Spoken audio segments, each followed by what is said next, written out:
Hello प्यारे साथियों, कैसे हो आप सभी लोग। आप सभी को गुड मॉर्निंग। तो आज हम लोग गॉस की प्रमेय पढ़ेंगे।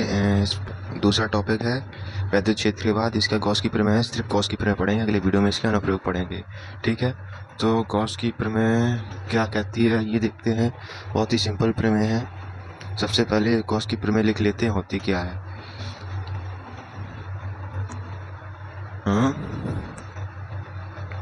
गॉस की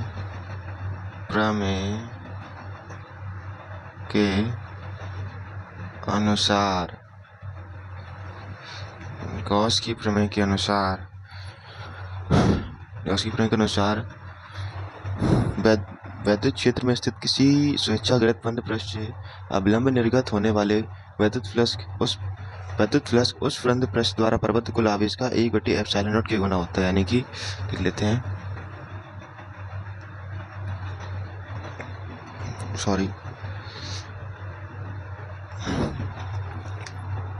वैद्युत क्षेत्र में स्थित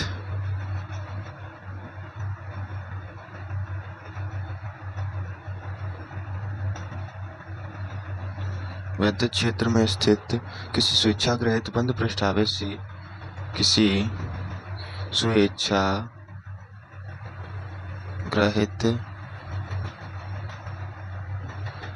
बंद पृष्ठ आवेश से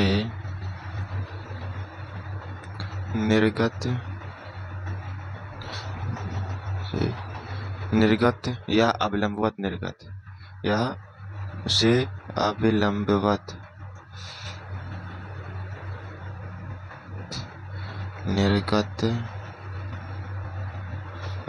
निर्गत होने वाले कुल वैद्युत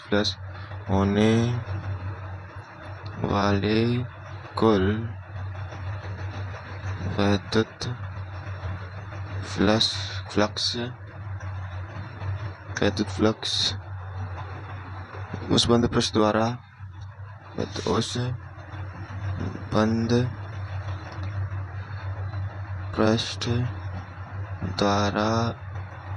पृष्ठ द्वारा प्रबद्ध कुल आवेश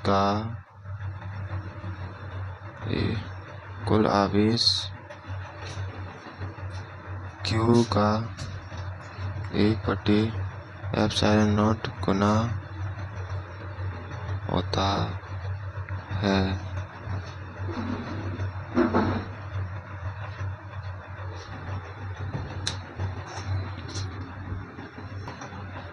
यानी कि फाई बराबर सरफेस इंटीग्रेशन वेक्टर E.ds बराबर 1/ε इंटू क्यू, ये इतना होता है। अब चलिए इसको सिद्ध कैसे करेंगे, इसकी प्रूफ देखते हैं।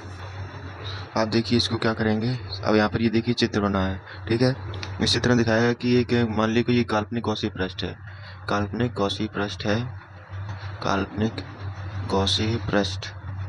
ठीक। यहाँ पर एक घनकोण मान लिया गया, ठीक है। इस सूक्ष्म क्षेत्रफल इसका ds है। ये ds के कोण वेक्टर ई से थीटा कोण पर है, और ये यहाँ पर इनके और इनके बीच की दूरी यहाँ पर एक प्लस क्यू नॉट आवेश माना गया है। जो यहाँ पर है एक प्लस क्यू आवेश माना गया है। प्लस क्यू आवेश से r दूरी पर वैद्युत क्षेत्र की तीव्रता ज्ञात करनी है। मतलब कि वैद्युत क्षेत्र E स्थित है r दूरी पर वैद्युत क्षेत्र E स्थित है, ठीक है। अब चलिए सबसे पहले लिखते हैं, ये यहाँ जो चीज इसमें लिखी है वही चीज यहाँ लिखनी है। माना एक बंद पृष्ठ का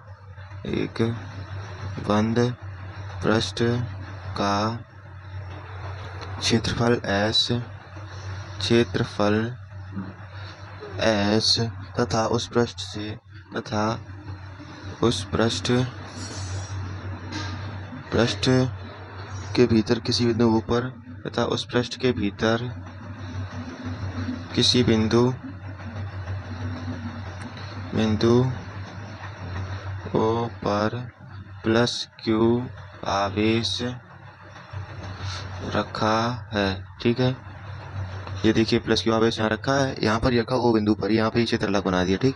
हाँ, प्लस क्यू आवेश से r दूरी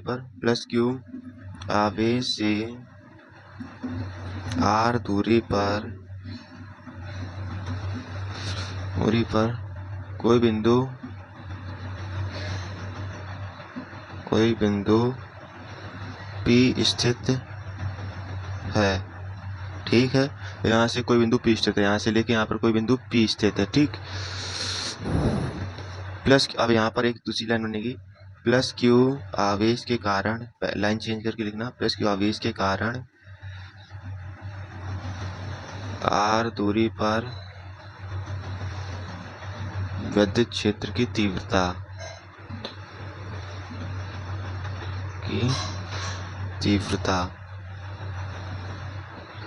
E बराबर क्या होता है 1/4 पाई एप्सिलॉन नॉट Q बटे R स्क्वायर। ठीक है, इसको समीकरण 1 डाल देंगे। एक ये सूत्र हो गया। अब देखिए यहाँ से निकलने वाला कुल विद्युत फ्लक्स कितना होगा, यानी कि संख्या कितनी होगी विद्युत फ्लक्स की। विद्युत फ्लक्स पढ़ ही चुके हो पहले, यानी कि सूक्ष्म क्षेत्रफल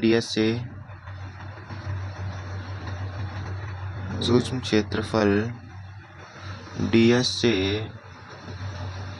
निर्गत कुल विद्युत फ्लक्स, निर्गत सिर्फ सूक्ष्म क्षेत्रफल ds से निर्गत फ्लक्स, ठीक है, निर्गत फ्लक्स यानी कि फाई बराबर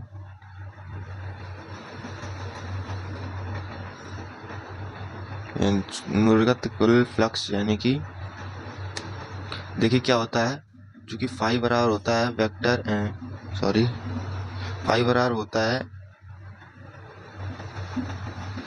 surface integration vector E dot vector ds। ठीक है, इसको या तो ऐसे लिख सकते हो, जब डॉट प्रोडक्ट होता है तो cos थीटा आता है, और अगर A क्रॉस B होता है तो यहाँ पर A क्रॉस वेक्टर B होता है तो AB साइन थीटा आता है। ठीक है, लेकिन यहाँ पर डॉट प्रोडक्ट है तो डॉट प्रोडक्ट में cos थीटा आएगा, बराबर यहाँ पर आ जाएगा सरफेस इंटीग्रेशन E का मान यहाँ पर रख दीजिए, नहीं पहले इसको लिख लेंगे ADS cos थीटा। ठीक है, और फिर फाई बराबर क्या करेंगे, इसको फिर से लिखेंगे, E का मान यहाँ पर रख देंगे 1/4 पाई एप्सिलॉन नॉट Q बटे R square into DS cos theta. ठीक, इतना लिख लिया। अब फाई बराबर फिर लिखेंगे, ये कांस्टेंट है देखो, ये और Q भी कांस्टेंट है, और दूरी यहाँ पर दूरी की DS यहाँ पर मतलब कि पहले इस कांस्टेंट को बाहर निकालो वैसे, फिर ठीक है सरफेस इंटीग्रेशन ऐसे रख दो, और ये ds का और Q बटे R स्क्वायर यहीं रहने दो, और ये ds और मतलब कि सरफेस इंटीग्रेशन दोनों को साथ रख दो, ये तो साथ हो गया, मतलब कि ds cos थीटा, सॉरी ये हो गया। अब यहाँ पर फाई बराबर क्या हो जाएगा 1/4 pi epsilon not surface integration S Q into ds cos theta बटे R स्क्वायर। देखिए इस R स्क्वायर को यहाँ पर बटे में ला गए यहाँ पे। ठीक है, तो यहाँ पर फाई बराबर क्या आया 1/4 पाई एप्सिलॉन नॉट। ठीक है, इसका मान चूंकि Q इंटू सरफेस इंटीग्रेशन आगे कर दिया और d ओमेगा कर दिया। अब देखिए यहाँ पर देखिए ds cos थीटा बटे R स्क्वायर बराबर d ओमेगा पढ़ा था, देखिए पहले पढ़ा था, याद कर लीजिए, उसमें पढ़ा था घनकोण में ही, जब थीटा कोण पर घनकोण का पृष्ठ क्षेत्रफल झुका दिया जाए तो d ओमेगा बराबर ds cos थीटा बटे R स्क्वायर हो जाता है। अब यहाँ पर ये देखिए इसका मान नहीं बदलेगा, अब यहाँ पर आ जाएगा फाई बराबर 1/4 pi epsilon not into Q into 4 पाई। अब ये कहाँ से आ गया, देखिए यहाँ पर मतलब कि जो इसका मान होता है surface integration S and D omega बराबर होता है 4 पाई, यानी कि पूरे पृष्ठ द्वारा केंद्र पर अंतरित कोण 4 पाई स्टेरेडियन होता है, तो वही लिख दिया यहाँ पर। तो 4 पाई से 4 पाई कट जाएंगे, फाई बराबर आ गया 1/एप्सिलॉन नॉट इंटू Q। ठीक है, ये आ गया। चलिए ये होगी गॉस की प्रमेय। अब इस गॉस की प्रमेय के ऊपर अनुप्रयोग है कुछ, तो वो अब अगली वीडियो में देख लीजिए, गॉस की प्रमेय के ऊपर अनुप्रयोग आपको मिल जाएंगे।